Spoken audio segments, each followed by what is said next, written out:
Innal hamdalillah nahmaduhu wa nasta'inuhu wa nastaghfiruh wa na'udzu billahi min shururi anfusina wa min sayyiati a'malina may yahdihillahu fala mudhillalah wa may yudhlil fala hadiyalah. Asyhadu an la ilaha illallah wahdahu la syarikalah wa asyhadu anna Muhammadan abduhu wa rasuluh.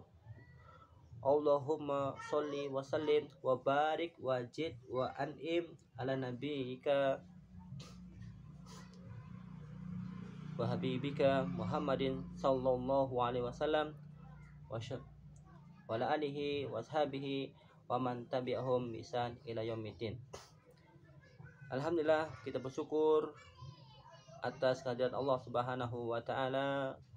Senantiasa lisan-lisan kita basahi dengan mengucapkan alhamdulillahirabbil alamin. Segala puji, syukur dengan rasa cinta, pengagungan, penghambaan hanya milik Allah Subhanahu wa taala. Ibu-ibu yang dirahmati oleh Allah Subhanahu wa taala, kita kembali lagi bersua dalam halaqah ilmi, halaqah adab wal akhlak, khususnya adab thalabatul ilmi. Ibu-ibu yang dirahmati oleh Allah Subhanahu wa taala, telah kita lewati di antara adab-adab thalabul ilmi yaitu tawadhu. Tawadhu merupakan akhlak thalabatul ilmi secara khusus dan akhlaknya seorang muslim secara umum. Tawadhu merupakan sifat yang mulia yang dimiliki oleh orang-orang yang mulia. Sebagaimana dahulu Aisyah menceritakan keadaan para sahabat, antum taf'aluna afdalul ibadat. Wahai para sahabat, kalian itu melakukan sebuah ibadah-ibadah yang agung. Yang dimaksud adalah tawadhu, yaitu berendah hati ini. Tawadhu secara segi istilah telah kita bahas, yaitu diddul kibri. Diddul kibri lawan dari kesombongan. Jika sombong diartikan oleh syariat ini, oleh lisannya Rasulullah SAW, diartikan dengan al-kibru baturul haq wa ghamtun nas. Kibr itu tatkala engkau menolak kebenaran dan menilai rendah orang lain, menganggap hina orang lain.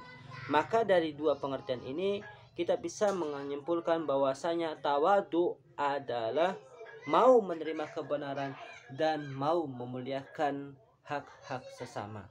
Tawadhu mau menerima kebenaran yang datangnya dari Al-Quran dan Sunnah, yang datangnya dari Allah Subhanahu wa taala, yang datangnya dari Rasulullah sallallahu alaihi wasallam, dan tidak meremehkan siapapun itu. Bisa jadi orang di hadapan kita, bisa jadi orang yang lebih tinggi dari kita, orang yang setara dengan kita, dan orang yang lebih rendah. Kita memuliakan mereka, kita memberikan hak-hak mereka. Inilah arti tawadhu. Tawadhu sebagaimana yang dikatakan Imam Syafi'i, at-tawadhu yujibu al-mahabbah. Tawadhu ini akan menghasilkan sifat mahabbah, rasa cinta. Tawadhu ini akan meraih rasa cinta. Rasa cinta dari siapa?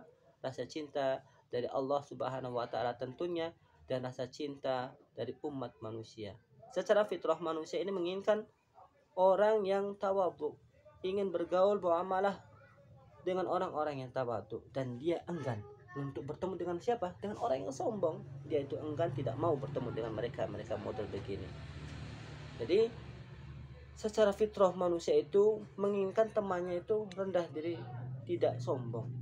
Demikian pula yang terjadi pada orang-orang yang sombong. Dia tidak menginginkan apa? Tidak menginginkan ada orang yang sombong di atasnya.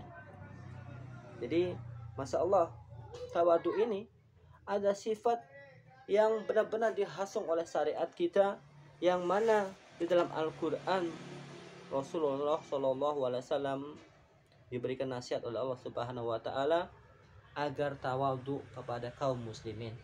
Wahfid janahaka limanittaba'aka minal mu'minin.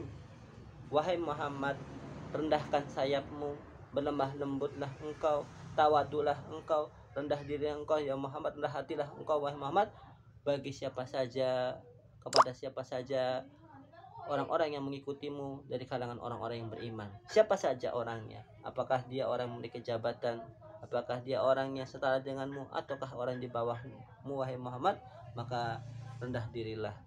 Ini teguran bagi umat kita. Rasulullah SAW yang begitu agungnya kedudukan beliau, diberikan nasihat kepada beliau dan kepada seluruh umat ini agar kita tawadhu, bersifat rendah hati. Terlebih-lebih lagi bagi Anda yang menisbatkan diri kepada thalabatul ilmi, bagi Anda yang mengatakan Anda itu adalah thalabatul ilmi, maka hendaklah memperhatikan sifat tawadhu ini. Tatkala kita mempelajari ilmu, harus diiringi dengan sifat tawadhu, rendah diri. Karena ilmu itu tinggi kedudukannya, tidak akan pernah turun ke tempat yang lebih tinggi lagi. Ilmu itu mengalir seperti air dari tempat tinggi yang rendah. Jadi tatkala kita tawadhu, maka ilmu kita akan tercatat pada diri kita ini, ma'asyiral muslimin. Barang siapa man tawadhu'a lillah rafa'allah, barang siapa tawadhu, mau rendah diri karena Allah, mau beribadah kepada Allah, maka Allah angkat derajatnya.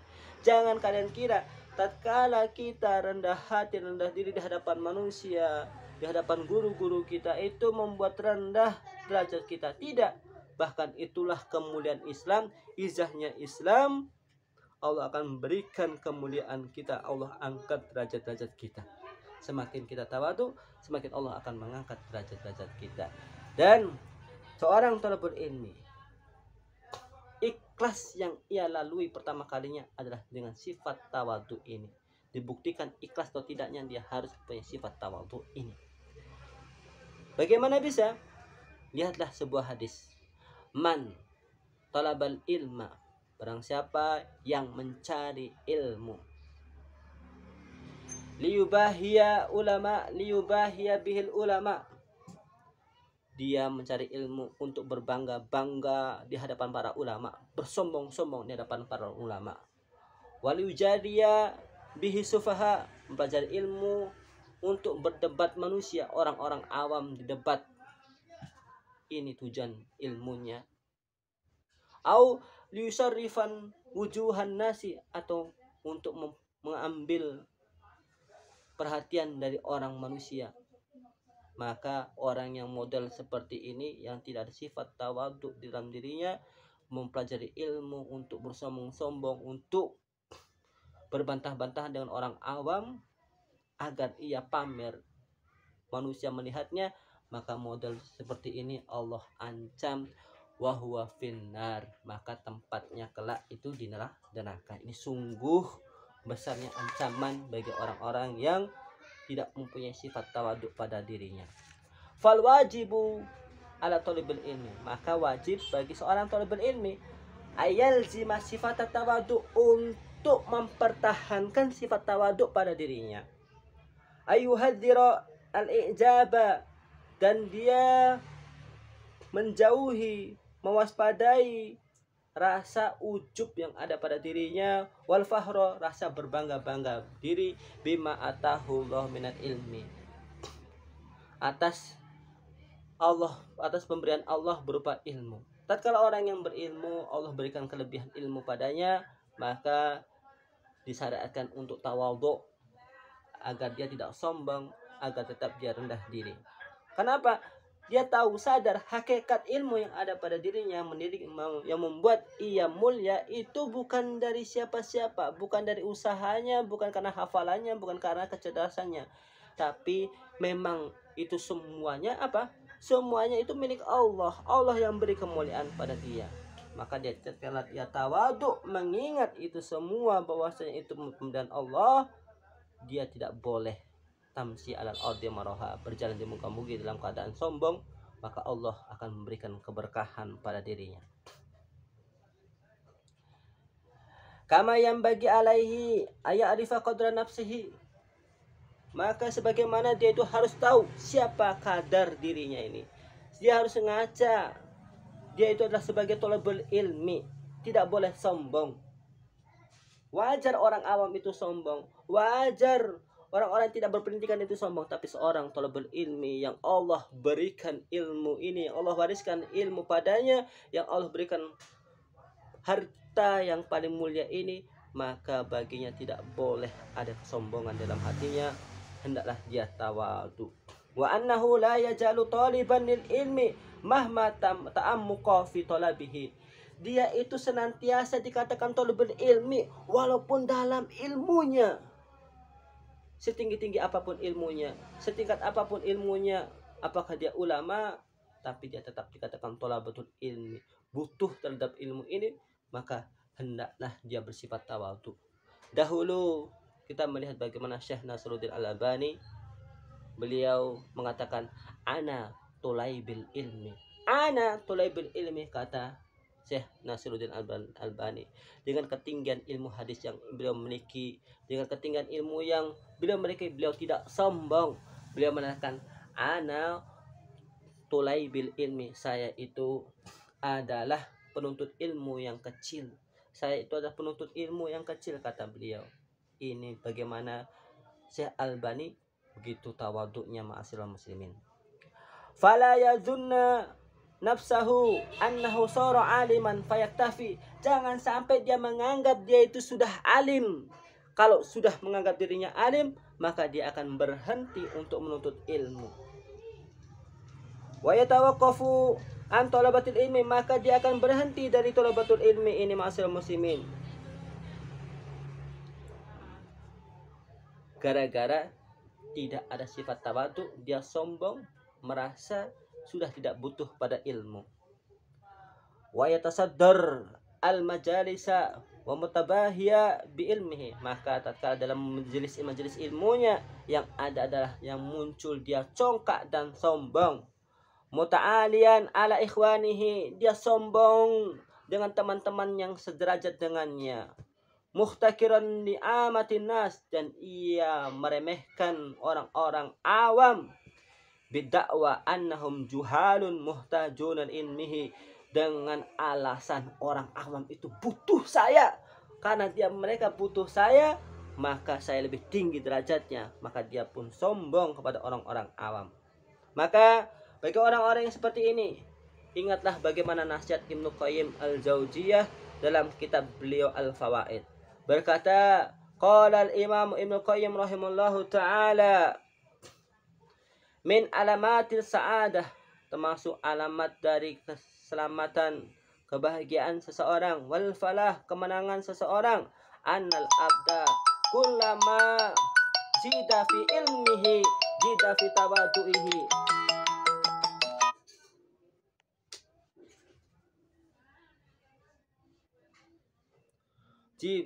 Kullamal abdu zida fi ilmihi zida fi tawadu'ihi wajida fi rahmati. Tatkala orang itu bertambah ilmunya, ibu-ibu sekalian, tatkala ia tinggi ilmunya, diberi ilmu oleh Allah Subhanahu wa taala yang diharapkan oleh Allah Subhanahu wa taala, Pak, zida fi tawadu'ihi, dia bertambah pula tawadu wa rahmatihi, bagaimana dia bertambah rahmatnya, kasih sayangnya pada manusia. Jadi jadikan ilmu dia itu seperti apa? Jadikan ilmunya seperti ilmu padi. Semakin padi itu, ibu-ibu, punya bulir, semakin berkembang, semakin ia berbuah, semakin ia ibu-ibu, semakin dia menunduk. Itulah ilmu padi yang harus kita miliki. Falsafah ilmu padi, semakin berisi semakin tinggi.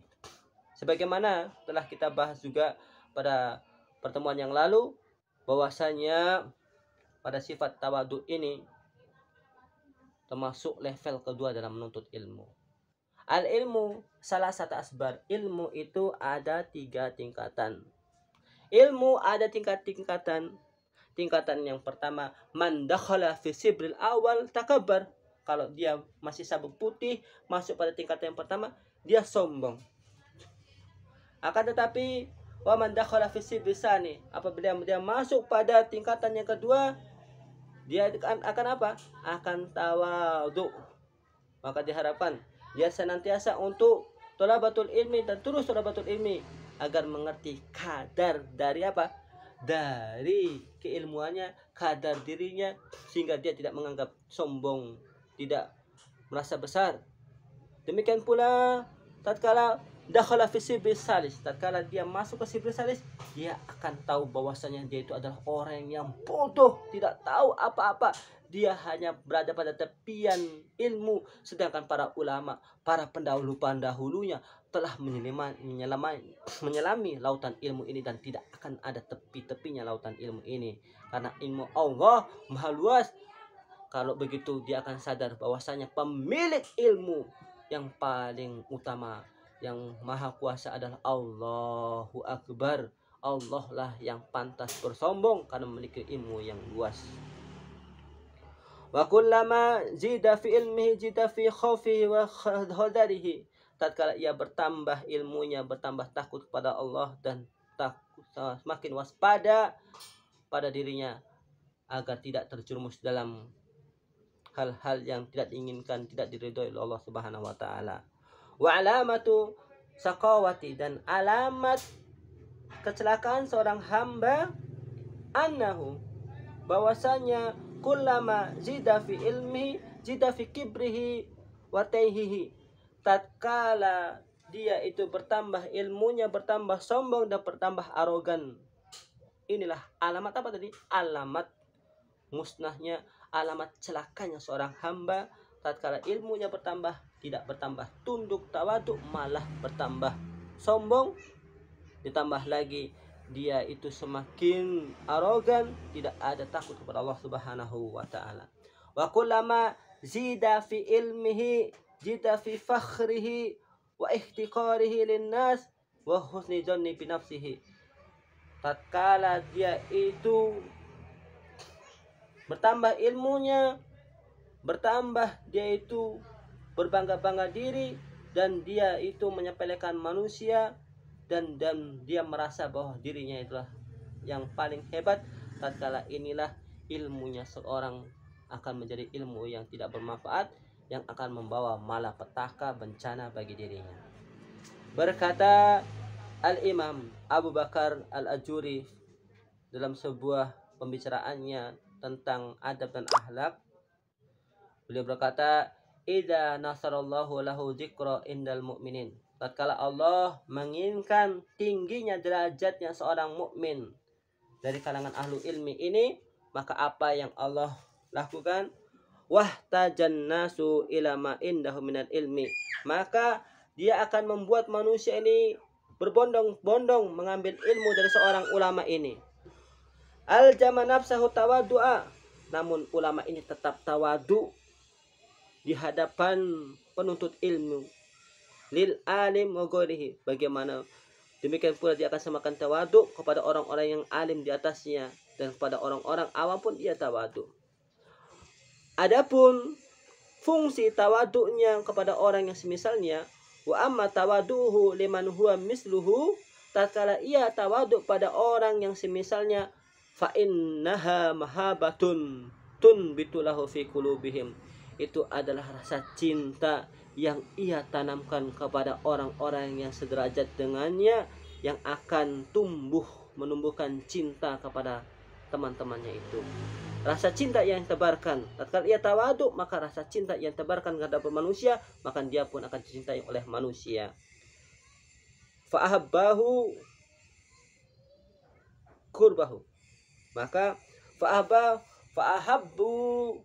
fa'ahabbu orang-orang yang di dekatnya akan apa? Akan cinta kurbah, untuk dekat dengannya.